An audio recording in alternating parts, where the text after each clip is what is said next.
Williams guard is just a variation of, like, say, a high guard from close guard. So the kind of theme of the class is to tie upper body attacks with lower body attacks. So the first thing I want is to get my hands inside.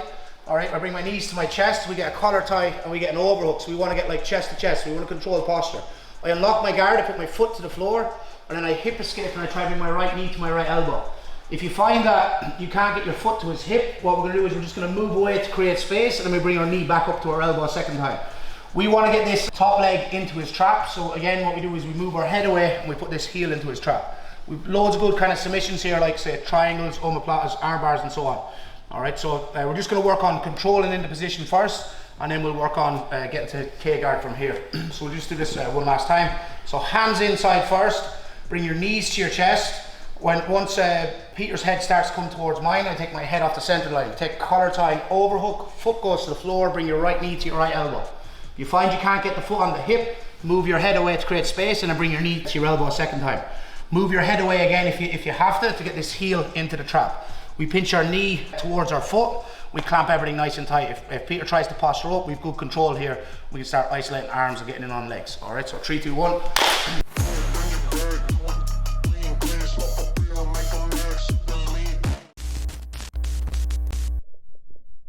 Again, same setup, hands on the inside, knees to your chest, bring your partner's head forward, take your head off the center line, take the collar tie, overhook, unlock your guard and put your left foot to the mat. Bring your right knee to your elbow again. If you can't get the foot on the hip, move your head away and then bring your knee to your elbow again a second time. And then if you don't have the flexibility or the kind of positioning to get your heel into his trap, move your head away again, and then we get that heel into the trap. It's really important we get that there, because this is really important for controlling posture, keeping this angle and staying on my side. How Peter's going to ruin this is he's going to try, like say, posture and get me over to my left hip here, and then we end up going back to like a regular kind of closed guard or some variation of an open guard. So I want to keep this clamped. There's different variations you can have, say, with your hands. I'm just going to go with the hand on the shin and press my elbow in towards my hip here. All right, but let's say in the middle of this, Peter manages to get me back to my left hip, and then he starts to posture out of this. All right, so we were attacking the upper body, we're going to switch to lower body. All right, so the way we do this is when he starts to posture up, I'm going to bring my head towards his knee, I take a scoop grip and I bring my knee down here. All right, so we're going to lock our hands. I bring my knee to, say, my lower calf and my Achilles.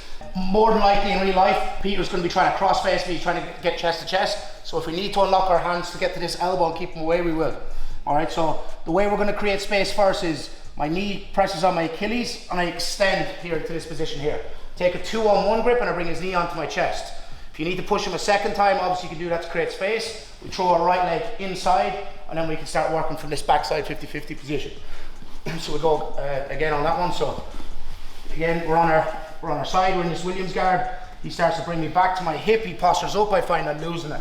I take a scoop grip and we go to a K guard. I have my gable grip here. Peter is going to try to get chest to chest in a crossface. So what we're going to look to do is swim inside this hand. I go hand on the elbow, knee connects to my calf or Achilles, and I extend to get weight in his hands.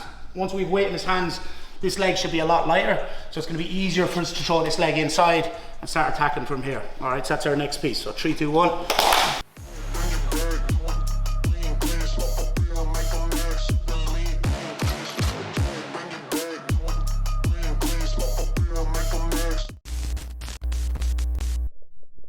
Work on the finish, right? So let's say we managed to get to our Williams guard position. So we're here, we got our overhook, collar tie, we get our legs into good positioning, right? So Peter brings me back to my left hip, he starts to posture, I find I'm losing it, so I switch to this K-guard position.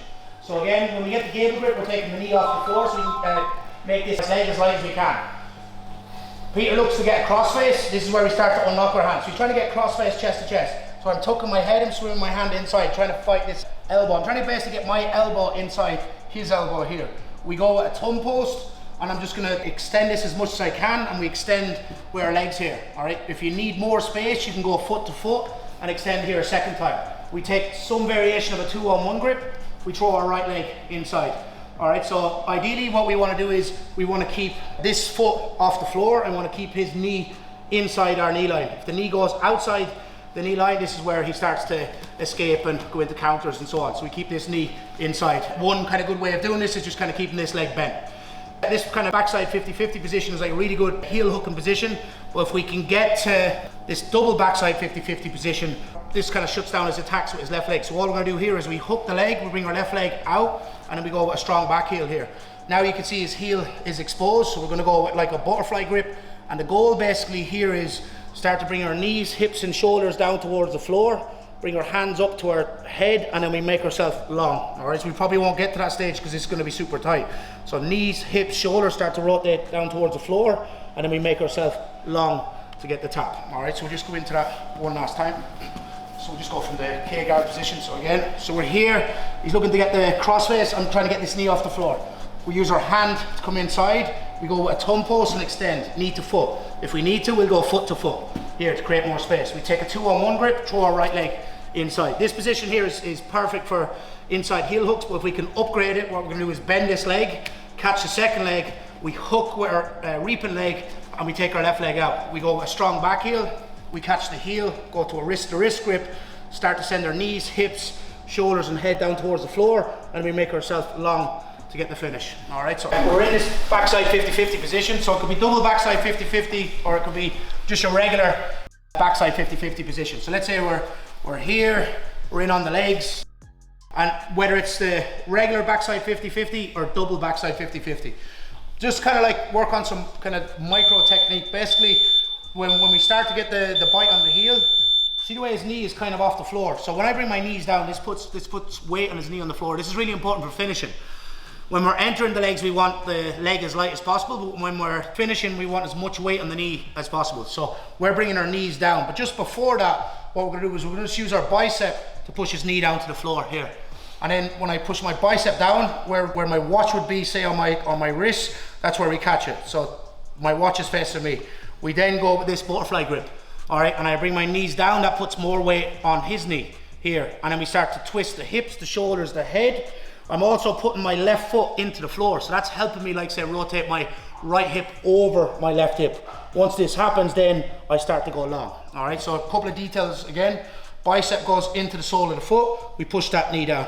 All right, our watch is facing us, so here, you see there's no space between my bicep, my forearm, and his foot. All right, we get our wrist to wrist grip here. There should be no daylight, say, with my grip and his heel.